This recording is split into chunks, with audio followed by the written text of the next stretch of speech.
मग यानंतर विरोधी पक्षांनी एका बाबतीत तर विश्वास ठेवला पाहिजे की प्रशासन असेल, पोलीस असेल, जेव्हा चौकशी करते तेव्हा सरकारच्या दबावात करत नाही।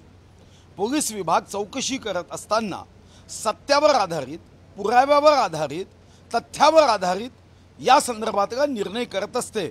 मला तमाम विरोधी पक्षाला आवाहन करायचं आहे की नेहमी त्यांचा एकच सूर असतो की सत्ताधारी पक्ष मनात काहीतरी द्वेष ठेवून किंवा राजकारण करतात। मला वाटतं की आजपासून कमीत कमी हा भाव यातून विरोधी पक्ष जो पछाडलेला आहे तो या भावनेतून दूर होईल। काल मनीषा कायंदे यांनी विधान परिषदेमध्ये एक वक्तव्य केलं ज्यातून एक मोठा गदारोळ निर्माण झालाय। वारी सुरू आहे आणि या वारीमध्ये काही अर्बन नक्षलाईट घुसले असल्याचं त्यांचा दावा आहे, ज्याच्यामध्ये लोकायत संस्था असेल किंवा संविधान दिंडी असेल यासारख्या ज्या संस्था गेली कित्येक वर्ष काम करतायत त्यांचा शिरकाव हा अर्बन नक्षलाईट यांच्या नावाखाली त्यांनी केलेला आहे। नाही, खरं तर यावर मी प्रतिक्रिया देणे यासाठी योग्य नाही की मला काहीही माहिती नाही, पण अधिवेशन सुरू असताना एखाद्या सन्माननीय सदस्यांना जास्तीची माहिती उपलब्ध झाली किंवा एखाद्याने एखादी शंका उपस्थित केली तर त्याची कसून चौकशी केली पाहिजे, कसून तपास केला पाहिजे। याचा अर्थ आरोपच होतो असा धरू नये। आपल्याला सावधानी, खबरदारी आणि विशेष करून लोकप्रतिनिधीला जर काही माहिती असेल, फीडबॅक असेल तर त्यांनी यावर आपलं मत मांडायचं असतं आणि मत मांडून त्याची चौकशी अतिशय सूक्ष्मपणे करायची असते। आपण बघितलं असेल एअर इंडियाचा अपघात जेव्हा झाला तेव्हा दिल्लीवरून जो अहमदाबादला येणारा पॅसेंजर होता त्यांनी सांगितलं की मी तक्रार केली होती की याची एसी चालत नाही आहे, योग्य नाही आहे, तक्रारीची दखल घेतली नाही।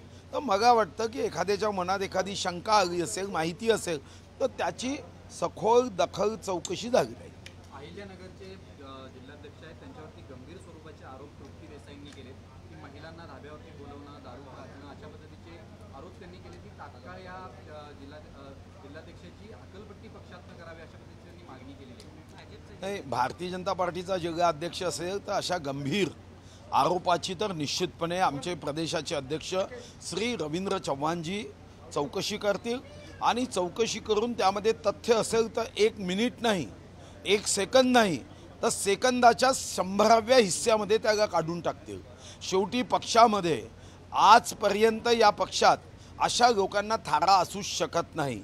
आता हे खरं आहे की थोडी आमच्याकडे काही गर्दी बाहेरच्यांची झाली आहे ते एखाद्याच्या हातून अशी चूक होऊच शकत नाही असा मी दावा करणार नाही। आज नाशिकमधले काही पक्षप्रवेश भाजपमध्ये होत आहेत, ज्यामध्ये शिवसेना ठाकरे गटातले देखील काही पक्षप्रवेश आहेत आणि त्यांच्यावर काही दिवसांपूर्वी गुन्हा दाखल झाले होते आणि अटकपूर्व जामिनासाठी ते प्रयत्न करत होते। सध्या ते फरार आहेत आणि आता तेच गुन्हेगार आहेत ते भाजपमध्ये प्रवेश करत असल्याचं म्हटलंय आणि ही जमवाजमव पार्टी असल्याचं संजय राऊत यांनी टीका केलेली आहे। नाही, काही प्रश्नावर मी ठरवलं आहे की उत्तर द्यायचं नाही, त्यामुळे यावर मी प्रतिक्रिया व्यक्त करत नाही। परिवहन मंत्री प्रताप सरनाईक यांनी काल असं सांगितलं की रॅपिडो ज्या टॅक्सी आहेत म्हणजे बाईक टॅक्सी ज्या आहेत त्यांना अजून आम्ही परवानगी दिलेली नाही, फक्त ई बाईक ज्या असतील त्यांना आम्ही परवानगी देणार आहोत। आतापर्यंत कुठल्याही अशा ई बाईक टॅक्सीला आम्ही परवानगी दिली नाही असं त्यांनी स्वतः सांगितलं। ज्या काही चालतात त्या अनधिकृत पद्धतीनं चालतात असं त्यांनी सांगितलं, पण काल त्यांनी स्वतः विधान भवनाच्या बाहेर अशा टॅक्सी बुक करून बघितल्या की खरंच असा काही प्रकार सुरू आहे का।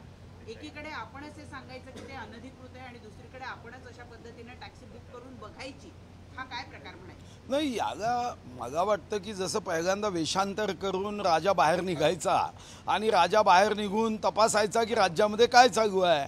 आता राजेशाही नाही आहे, आता लोकशाही आहे, पण मंत्री महोदयांनी सुद्धा अशा पद्धतीने कदाचित हे तपासण्याचा प्रयत्न केला असेल की अशी बुकिंग होते का, कारण त्यांच्या मला वाटतं इंटिग्रिटीवर डाऊट न घेता जर त्यांनी असं तपासून मग योग्य कार्यवाही करण्याचा निर्णय केला असेल। मला आठवतं माझ्या दृष्टीने स्वर्गीय R.R. आबा पाटील हा नेहमी एक आदर्श नेता म्हणून माझ्या मनात असायचे। एक दिवस ते स्वतः डॅन्स बारवर तपासायला गेले आणि नंतर दुसऱ्या दिवशी त्यांनी त्याची रंजक माहिती दिली की कोण कोण सामाजिक राजकीय कार्यकर्ते त्या डॅन्स बारमध्ये आले होते.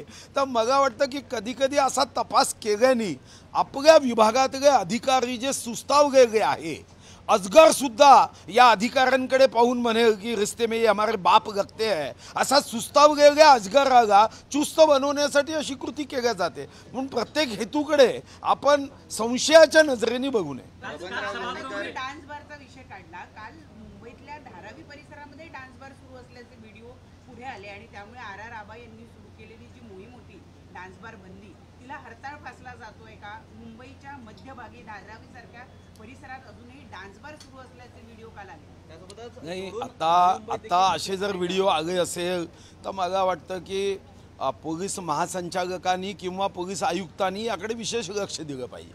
खरं तर राज्य सरकार असेल की पोलीस विभाग, जेवढ्या चॅनल्सवर बातम्या येतात, अनेक राजकीय पक्षाच्या कार्यालयामध्ये 10 TV लावून सर्व चॅनल्सच्या बातम्या याच्यावर निरीक्षण केलं जातं, ऑब्झर्वेशन केलं जातं.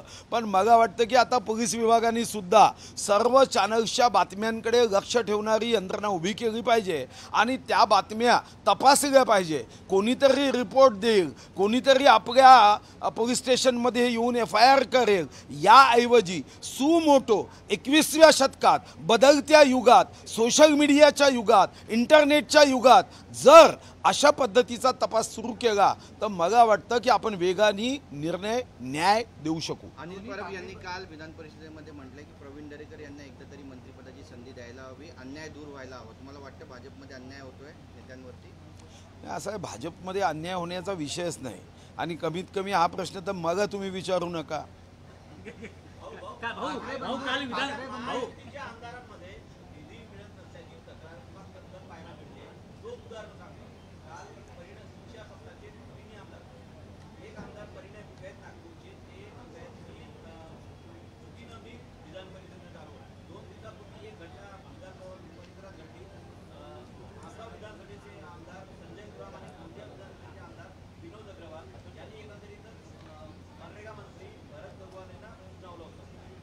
नाही, असं आहे की हा एक चिरंजीव मुद्दा आहे. सरकार कोणाचंही असलं तरी असे मुद्दे सभागृहात उपस्थित होतात. हा मुद्दा आज उपस्थित जागा का? 2020मध्ये जेव्हा महाआघाडीचं सरकार होतं तेव्हाही हे मुद्दे उपस्थित व्हायचे. 2014 ते 2019 युतीचं सरकार होतं तेव्हाही आमचे मित्रपक्ष जे राजीनामे मिस्टर इंडियासारखे अदृश्य होते ते खिशात घेऊन फिरायचे. तर मला वाटतं की काही प्रश्न हे शेवट अंतापर्यंत सुटणार नाही आहे. त्या प्रश्न कधी ना कधी उपस्थित होतात. चॅनल्सच्या माध्यमातून त्याला अजून थोडंसं वाढवून दाखवलं जातं. पण हे प्रश्न मुख्यमंत्री महोदयांना भेटून सोडवायचे असतात.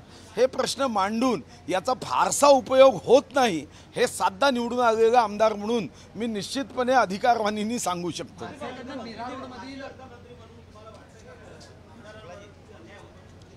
शेवटी आमदारांवर अन्याय होणे हा राजकारणाचं लक्ष उद्दिष्ट आणि सत्ताधाऱ्यांचं लक्ष असू नये.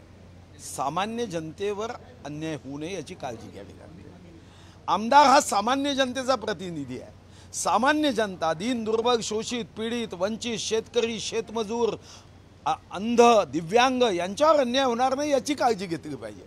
त्यांना पुरेसा निधी प्राप्त व्हावा हे सरकारचं काम आहे. आमदार हा वाहक आहे, माध्यम आहे. आमदार बर अन्याय ही काही भाषा योग्य नाही.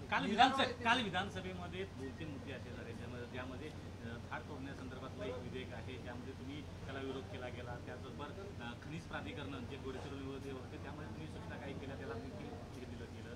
त्यानंतर असे काही मुद्दे होते ज्याला विरोधकांनी देखील तुम्हाला पाठिंबा दिला. ज्यामध्ये चंद्रपूरची ती संरक्षित भूमी बांधण्यासंदर्भात विजय वडेट्टीवारांनी तुम्हाला सपोर्ट केला.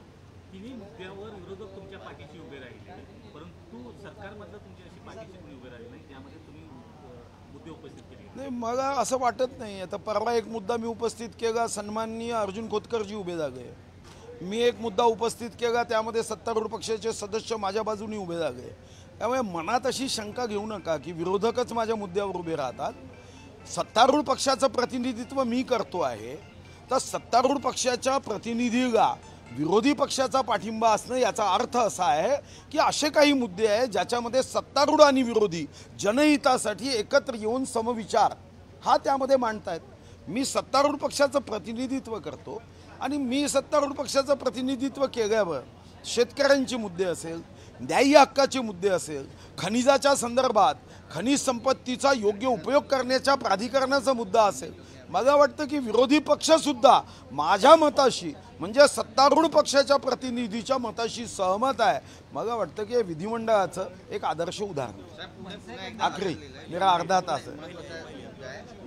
पहिले पुन्हा एकदा हादरलेला आहे. एका महिलेच्या तोंडावर आरोपीने स्प्रे मारला, बलात्कार केला आणि यानंतर मोबाईलमध्ये सेल्फी काढून मी पुन्हा येईन असं सुद्धा दिलंय, मी परत येईल असं सुद्धा टाईप करून ठेवलंय. कसं पाहताय? नाही, याच्यावर कडक कायदे केले पाहिजे. मी आता विधी व न्याय विभागाकडून राज्यामध्ये प्रलंबित केसेसची माहिती मागितली आहे.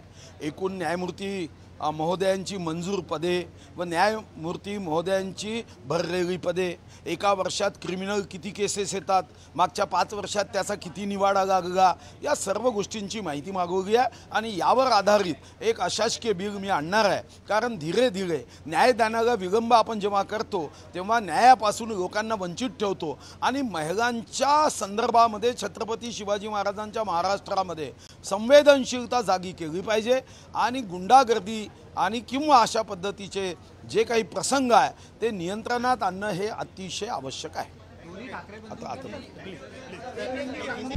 आता isakal.com आहे देशातील नंबर 1 ची मराठी न्यूज वेबसाईट. प्रत्येक अपडेटसाठी isakal.com ला नक्की भेट द्या.